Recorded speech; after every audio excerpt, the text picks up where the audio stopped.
Mr. Raid, I am going home to see my parents. My parents are getting old. I need to spend more time with them. Ramovic, sir, you have failed the people of Dar es Salaam. You have failed Tanzania. You have failed young Africans. With the same squad, Gamondi was able to take them to the knockout stages, but you have failed. I am not even harsh on you. No, I'm not. I am not. With the squad that you have and with the objective that was clear for you to win the game, you only used two substitutes. You've got 5 that you can use. You can tell that your team is struggling to break down MC Alger, unable to penetrate them through the middle, forcing you guys to go wide, but you're only using 2 substitutes. I do go by the name of Oscar. Since the football, we engage and discuss on anything to do with football, from Africa to the world and from the world to Africa. The most important games this weekend were 3 matches for me. Young Africans hosting MC Alger, Orlando Pirates traveling to Ahly in Egypt, and Mamelodi Sundowns hosting FAR Rabat. Those are the 3 most important games, obviously with different reasoning. Now in Dar es Salaam, the people of Dar es Salaam came out. Benjamin Mkapa National Stadium was bouncing. I mean, you had the support. All they needed to do was to score a goal. Doesn't matter how the goal is going to come about, whether it's an own goal, whether it's via penalty, whether it's a controversial way of scoring that goal. Yanga SC just had to score a goal, and there is no one else to blame but Mr. Ramovic himself. Obviously, the North Africans' intention of going to the capital of Tanzania was to frustrate the Tanzanian. And before I even go on, to give what I saw on the game, some weeks ago, Orlando Pirates hosted Ahly at Orlando Stadium. It was scorching hot in Gauteng. And what's funny is that the temperature did not just affect the visiting team, which sometimes they intend to do when Mamelodi Sundowns, these Southern African teams, when they're hosting North Africans, they play at that time of the day so that the visiting team can really suffer under that heat or humidity. And on that day, Pirates also appeared like they were suffering under the same heat. So there was no advantage in terms of what they thought would be advantage with the climate they have, because the players also suffered. It was not different from yesterday. It appeared like the Tanzanians were the ones that were suffering under the humidity, the heat of Tanzania.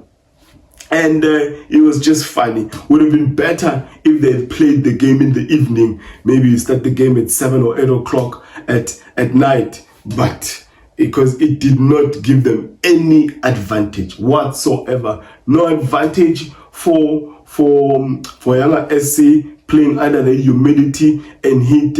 And the intention of the MC guys, the Algerians, was to frustrate the host team, and they achieved that goal. They did not give them any space coming through centrally. They forced them to go wide. And guess what? The worst player for me, maybe there's other ones, but the one that had the ample time was the Congolese left back. What's his name? Shedrack Kobe. He had a lot of time, but the crosses he was whipping in were so poor. I mean, they were just so poor. He had attempts on goal, but he was just ballooning all those balls over the bar. And I'm like, why is Said Ramovic keeping this guy on the field? There was a left winger on the bench. Could have just sacrificed this left back, put a left winger, play with the back 3, because your team needed a goal. What the Algerians did was to ensure that the key man, Aziz Ki, their number 10, is suffocated, is not given room whatsoever. And you could just tell, I mean, from the 30th, 40th minute, already Aziz Ki was frustrated and he was not given room to breathe. Anytime he's on the ball, there's two guys on him. So it was just a frustrating performance, even for the fans to watch. What more about us who are, sitting at the comfort of our sofas and they're just trying to analyze the game as to how Riyad can Ramovic can break down this MC Alger. I mean, the system of MC Alger without the ball, it would look like a 6-3-1. When they have the ball, it's a 4-4-1-1. They were playing on transition, playing on a counter, and we can't even say they did not create chances. They had chances, and but their number 9 is not the best of attackers out there. But the goal was clear from the guys: do not lose the game. Don't be too ambitious and go to Dar es Salaam and attack these guys. Don't lose the game, and if you don't lose the game, you'll qualify for the quarterfinals. Congratulations to MC Alger of Algeria. They've made it to the last 8 of this edition of CAF Champions League. I mean, that last 8 is already dominated by North Africans. You have a Pyramid FC and you've got Ahly also qualified. And then you have Esperance of Tunisia. You have Algeria, the only Algerians who are there, with Sierra Belouizdad of Algeria have been knocked out or eliminated. And then you have Al Hilal. Not sure if Al Hilal is a West African or East African, or we should also classify them as North Africans. The Sudanese team, and Orlando Pirates, obviously the only Southern African team at the moment that is there. Tomorrow, Mamelodi Sundowns is hosting FAR Rabat, and it's a crunch game. But I am very, very disappointed with how the players of Yanga SC applied themselves on this match. And there were times where they just had to apply, fundamentals, basics. Don't force things. Fight for every moment, for every pass. But at times you could just tell they were, I can't say it's exhaustion, but at least for us who were watching the game, it appeared like the guys were tired, maybe from the heat and the humidity. Hence, I'm just really forcing this point that it would have been better if they played in the evening. Maybe they would have performed much better. And that's it. Yanga SC is out. Same team that was in the quarterfinals last year, being led by Gamondi. Now they brought Ramovic, who was coaching a side fighting for relegation, or not fighting, but they were on the 15th position. Now he's out of the Champions League, which is one competition that every Tanzanian is wishing their team can do well on. Now, that's not the only team I made a review on, but Orlando Pirates traveled up to Cairo to play against the Giants, the defending champions of CAF Champions League, Ahly. And my Orlando Pirates came out victorious in that match. We need to give salutation to Jose, the Spaniard, Rivero.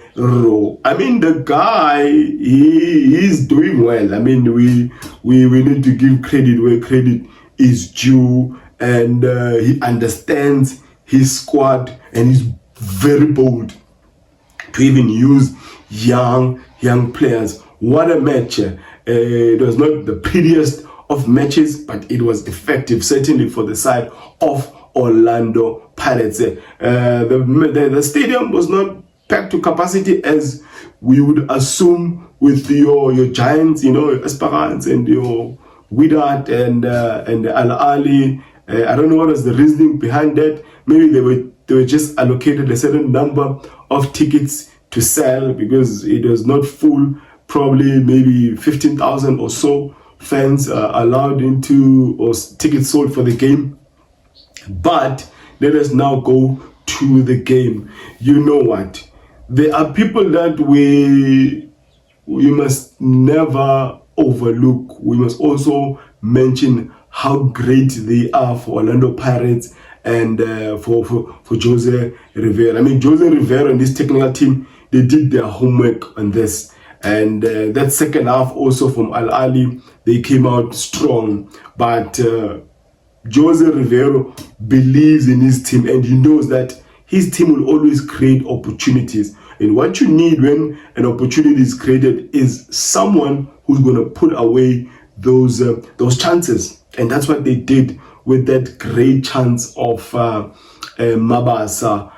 Two substitutes combining, actually. Kabelo Dlamini, my favorite player at Orlando Pirates, underrated. Can play as a 10, can play as an 8 box-to-box. What a sweet cross for a Mabasa, Tsakova to Mabasa to finish.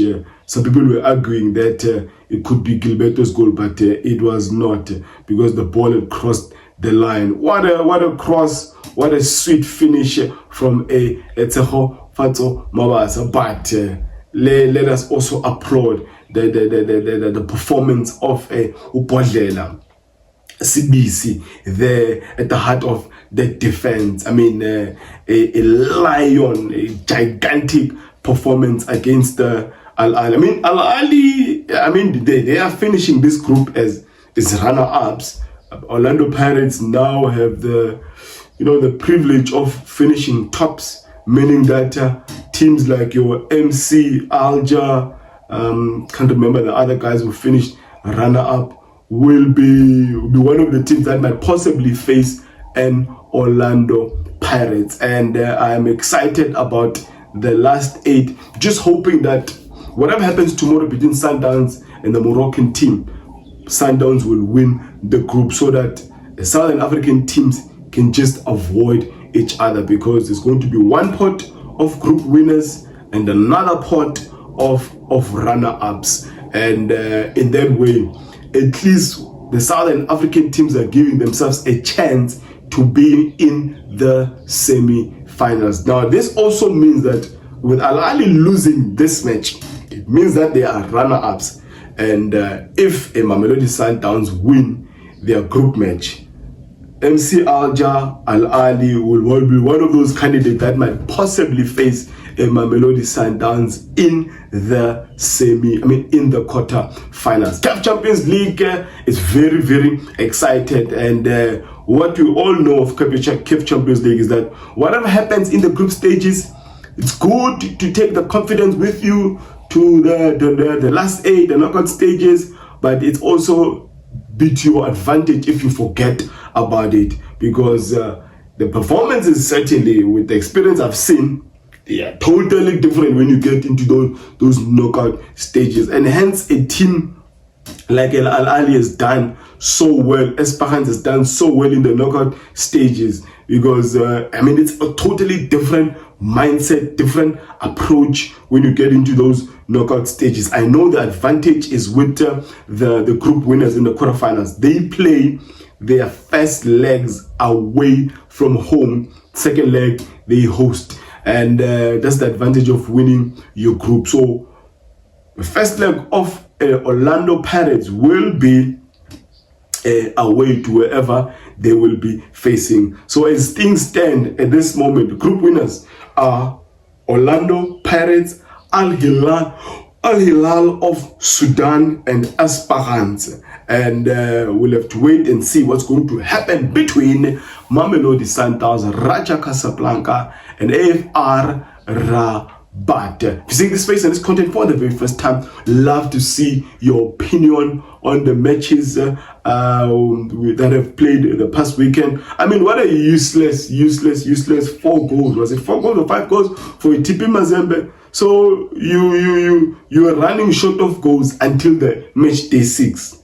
Match day 6, where you're scoring those avalanche of goals. What for? Because they are taking you nowhere. Disappointing performances from Pacome Zozo, the Prince of Zimbabwe, Prince Dube, Clement Mzize was suffocated as well, and Anucho really tried to hold the midfield together, but there was no assist coming from the technical team. I'm really disappointed, and then Ramovic only made 2 substitutes. Now, Orlando Pirates, big up to the young man. I mean, it's been, the past 2 years have been just a dream in dreamland for him. I'm talking about the president, Yama Gen Z, president Yama 2K, Coco Melon himself, Rilebuhile, Mufukeng. What an incredible player. And any team that faces Orlando Pirates and overlooks this young man, you will be embarrassed. This boy will show you flames.